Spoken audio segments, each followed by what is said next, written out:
Welcome to my class. Good morning, 5th class. Myself Preeti Gupta from Gitanjali Public High School. Today I am going to teach value education lesson number 5. Discipline is important. अनुशासन महत्वपूर्ण है. बिना अनुशासन के हम अपने गोल तक नहीं पहुंच सकते हैं. गोल मतलब लक्ष्य. तो बिना डिसिप्लिन के हम अपने गोल तक नहीं पहुंच सकते हैं. जैसा कि आपको इस पिक्चर में नज़र आ रहा है, डिसिप्लिन की हेल्प से ही वो अपने गोल तक पहुंच सका है. तो इसी के आधार पर आज मैं आपको एक स्टोरी बताऊंगी. तो ये बच्चों, ये स्टोरी को आपको बड़े ध्यान से सुनना है क्योंकि आप इस स्टोरी से बहुत कुछ सीखने वाले हैं. तो चलिए अब हम अपनी स्टोरी स्टार्ट करते हैं. Lesson number 5, discipline is important. अनुशासन महत्वपूर्ण है. Story time. Long ago, there lived a wise king who ruled his kingdom with utmost love and sincerity. बहुत समय पहले एक बुद्धिमान राजा रहता था जो अपने राज्य पर शासन करता था. कैसे शासन करता था? बेहद प्यार और ईमानदारी से शासन किया करता था. Though the people of his kingdom were good, but they were not disciplined. यद्यपि उसके राज्य के लोग बहुत अच्छे थे पर अनुशासित नहीं थे, डिसिप्लिन में नहीं रहते थे. The king try to teach them discipline in all possible way but did not succeed. राजा ने हर संभव तरीके से कोशिश की थी उनको डिसिप्लिन सिखाने की, पर वो सक्सीड नहीं हुए. He consult his minister but even they too could not give him any concrete idea. राजा ने अपने मंत्रियों से कंसल्ट किया और वे भी कोई ठोस आइडिया ना दे सके. Finally one day the king announced. अंत में एक दिन राजा ने अनाउंस किया, घोषणा की. क्या घोषणा की? I have try my best to teach you the value of discipline and importance of discipline life. However it seem you are not at all eager to learn it, so I give you the freedom to act as per your choice. राजा ने घोषणा की कि मैंने आपको अपने तरीके से, हर तरीके से आपको सिखाने की कोशिश की है. क्या सिखाने की कोशिश की है? अनुशासन का मूल्य और जीवन में अनुशासन का क्या महत्व होता है. तो मैंने आपको सिखाने की बहुत कोशिश की है. हालांकि ऐसा लगता है कि आप इसको सीखने में इच्छुक है ही नहीं है, आप सीखना ही नहीं चाहते हैं. इसीलिए अब मैं आपको फ्रीडम देता हूँ कि आप अपने तरीके से कार्य कर सकते हैं. People stopped following all the rules after that. They all started relaxing and enjoying. अब लोगों ने काम करना बंद कर दिया, सारे रूल को फॉलो करना बंद कर दिया. इसके बाद और उन्होंने क्या स्टार्ट कर दिया? आराम करना और इन्जॉय उन्होंने स्टार्ट कर दिया. No one went to work. कोई भी काम पर नहीं गया. Teachers, students, shopkeeper, traders etc were lazing around here and there. और ये सभी लोग इधर उधर देख रहे थे, चारों तरफ देख रहे थे, कोई भी अपने काम को अच्छे से नहीं कर रहा था. A group of children went to play near the river. एक बच्चों का ग्रुप कहाँ गया था? नदी के पास खेलने के लिए गया था. It was a deep river and a guard was appointed to check that nobody could come near the river. और उधर एक गार्ड भी अपॉइंट किया गया था चेक करने के लिए. क्या चेक करने के लिए? कि कोई भी नदी के पास ना आ सके. Since everyone was lazing around, so no guards was present on duty. चूँकि सभी लोग लेजिंग थे, सभी लोग इधर उधर देख रहे थे, कोई भी अपने काम को नहीं कर रहा था, इसीलिए गार्ड भी अपनी ड्यूटी पर नहीं था, उपस्थित नहीं था.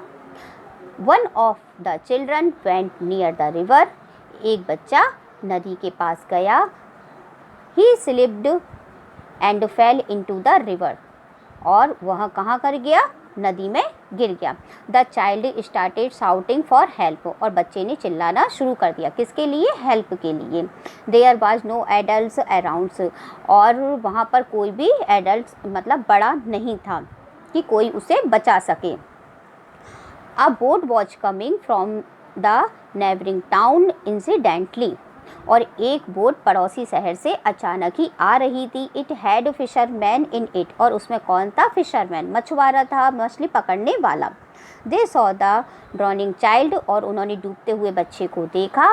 One of them jumped into the river and saved the child, और उसमें से एक ने नदी में छलांग लगाई, कूदे और बच्चे को बचा लिया।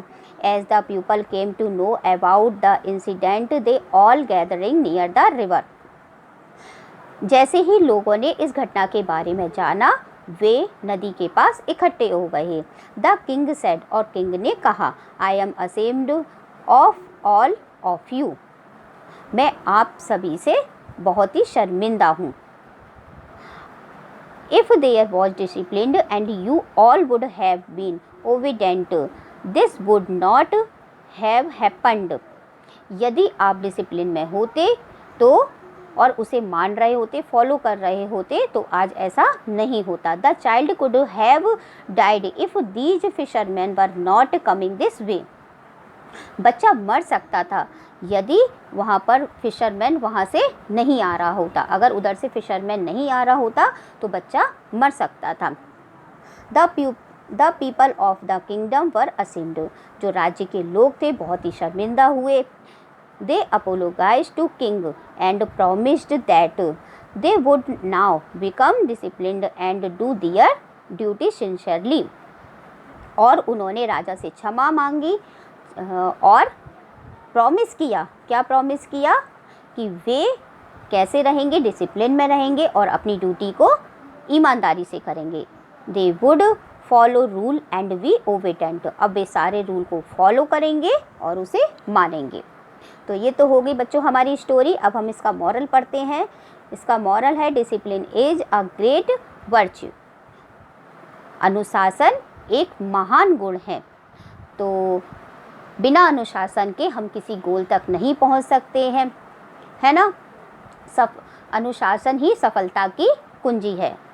जैसे सूर्य और चांद अपने समय पर आते हैं और अपने समय पर जाते हैं, वो भी तो रूल को फॉलो करते हैं ना बच्चों। तो वैसे ही हमें भी अपने सारे रूल को फॉलो करना है, चाहे वो रूल घर के हों, चाहे वो रूल स्कूल के हों, तो हमें भी रूल को फॉलो करना है। तो आई होप सो आपको ये समझ में आया होगा डिसिप्लिन का महत्व, क्या होता है डिसिप्लिन, है ना। तो चलिए अब हम अपनी देखते हैं एक्सरसाइज। इसके क्वेश्चन आंसर मैं आपको होमवर्क में सेंड कर दूंगी। अब हम देखते हैं इसका टिक द राइट आंसर, जिसमें पहला है the king ruled the kingdom with love या हेट, राजा अपने राज्य पर कैसे शासन करता था, लव से। तो बच्चों आप भी अपनी बुक में टिक कर लेंगे। नंबर बी पॉइंट पर है the king people try to teach discipline, राजा ने कोशिश की थी कि लोगों ने कोशिश की थी डिसिप्लिन सिखाने की, राजा ने कोशिश की थी, इसीलिए किंग पर टिक कर देंगे। नंबर 3 पर है C point the king permitted या did not permit people to act as per their will, तो राजा ने लोगों को अपनी तरह से काम करने की परमिटेड कर दी थी, मतलब परमिशन कर दी थी, अनुमति देती थी। Number D point the child fail into the lake या रिवर, जो बच्चा था वो लेक में गिर गया था, तालाब में गिर गया था कि नदी में, रिवर, नदी में, तो रिवर पर टिक कर देंगे।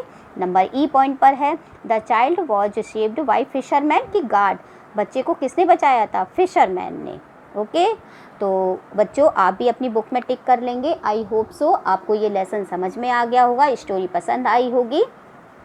अब हम अपने नेक्स्ट लेसन में मिलेंगे। Thank you.